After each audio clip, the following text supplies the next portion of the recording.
Hello, everybody. Welcome to another anatomy video. Today, we're going to be looking at the four chambers of the heart and kind of getting into what's going on within those chambers. This is probably going to be a quick, kind of a, I guess, a quicker video. I don't really know. Let's see how long this video goes. I actually have no idea. All right. So to get started, I went over in my last video that there are four chambers of the heart, but what's actually going on within these chambers? So there's a right side and then there's a left side to the heart. So the right side is going to receive deoxygenated blood. And I'm just going to put deoxy, and I'm probably going to use a lot of abbreviations, just a warning. So it receives deoxygenated blood in the right atrium. And remember, the right atrium is going to be this one. And that's what the superior vena cava, inferior vena cava, which would be kind of down here, actually. I don't know why I drew those lines right there, but it would be down here. And then also the coronary sinus, which is on the posterior side of the heart. So along with that, it pumps blood for oxygenation. Again, I'm just going to use abbreviations. And that happens at the right ventricle. So blood is being pumped to the lungs for oxygenation via that right ventricle. And we'll get into this kind of diagram over here in just a minute. So let's continue with the left side. So the left side receives oxygenated blood that's coming from the lungs. Oh yeah, right here, from lungs in the left atrium. So the left atrium is receiving oxygenated blood, and then it pumps the oxygenated blood out to the body via the left ventricle. Also, always remember, oh my gosh, I'm sorry if you hear my dog whining. One moment, please. Okay, sorry about that. Let's try to continue this. I don't even know what I was talking about, to be honest, but let's just talk about this right here real quick, this little diagram that I have. So this is a really rough schematic of what the heart looks like in its chambers. This right here is obviously the superior vena cava, and I'm just trying to indicate that that's where the deoxygenated blood is coming into. So deoxygenated blood comes into the right atrium. Remember, there's a valve here. That one's called the tricuspid valve, or the right atrioventricular valve. It goes into the right ventricle.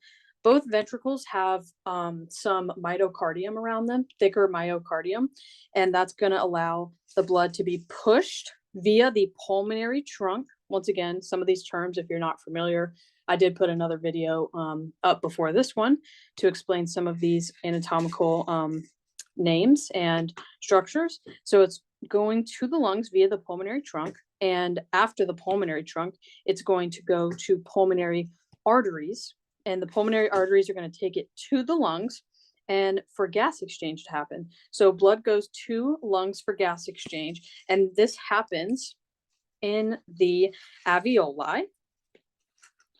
Oh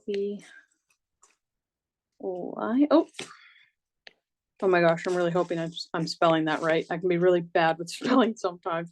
And I'm going to put up here that alveoli are just a cluster of little air sacs. Again, me with my abbreviations. little air sacs. So that's what's happening in the lungs. And then after it has gas exchange in the alveoli, which, oh my gosh, the pronunciation on some of these anatomical names, man, it's going to come back into the heart via the pulmonary veins into the left atrium. So then the left atrium is going to take that oxygenated blood, put it down to the left ventricle via the mitral valve or bicuspid, either one. And then that's going to carry it up to the entire body via the arch of aorta, descending aorta, whatever. So that's just kind of a brief overview of what the chambers are actually doing and what's happening when blood leaves for oxygenation, goes to the lungs for gas exchange. Now, this is something that I think is really important for people to understand, and it's the fact that, so I have here, typically arteries carry oxygenated blood and veins carry deoxygenated blood, but there is an exception. And this is I'm pretty sure, I'm 99.9% sure this is the only case that this happens in the body where they have opposite functions. So the opposite occurs in the pulmonary arteries and veins. And I'm just going to put A's and V's, once again, abbreviating. And you can see that right here. So it says here that arteries carry oxygenated blood. Well, right here, the pulmonary artery, that's carrying deoxygenated blood away from the heart for oxygenation in the lungs. And then right here, it says veins carry deoxygenated blood. Not in this case. In this case, it's carrying oxygenated blood from the lungs back into the left atrium for it to continue up to go to the body. So this is the only case that this happens. And also remember that arteries are vessels that carry blood away from the heart, and veins are vessels that carry blood toward the heart. I like to think of it as artery, so A equals away. That's how I like to think about that. And so hopefully I'm not like blabbering too fast, but I really just wanted to explain what's actually happening in the four chambers of the heart and kind of go into the oxygenated versus deoxygenated states. And then I really wanted to kind of hammer this point home about how the one exception to the fact that typically arteries carry oxygenated and veins carry deoxygenated is opposite in terms of pulmonary arteries and veins. And you can see that very clearly in this kind of schematic diagram. Obviously, you should look up other images that depict it clearer, but that's just my little drawing. And then real quickly, I'm just going to write out here, what's the function of having four chambers? And the main part is it prevents, again, I'm going to abbreviate, oxygenated and deoxygenated mixing. And it's also very efficient. Oh my gosh, is that spelled right? Very efficient for pumping.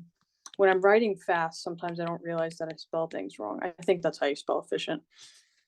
It's also really late on a Friday right now, so bear with me. But yeah, so that's the information for today's video. Stay tuned for the next video where I guess I'll give a sneak peek real quick, but I will be going into the great vessels of the heart in terms of the arteries and the veins. So thank you for watching this video and stay tuned for the next one. Bye.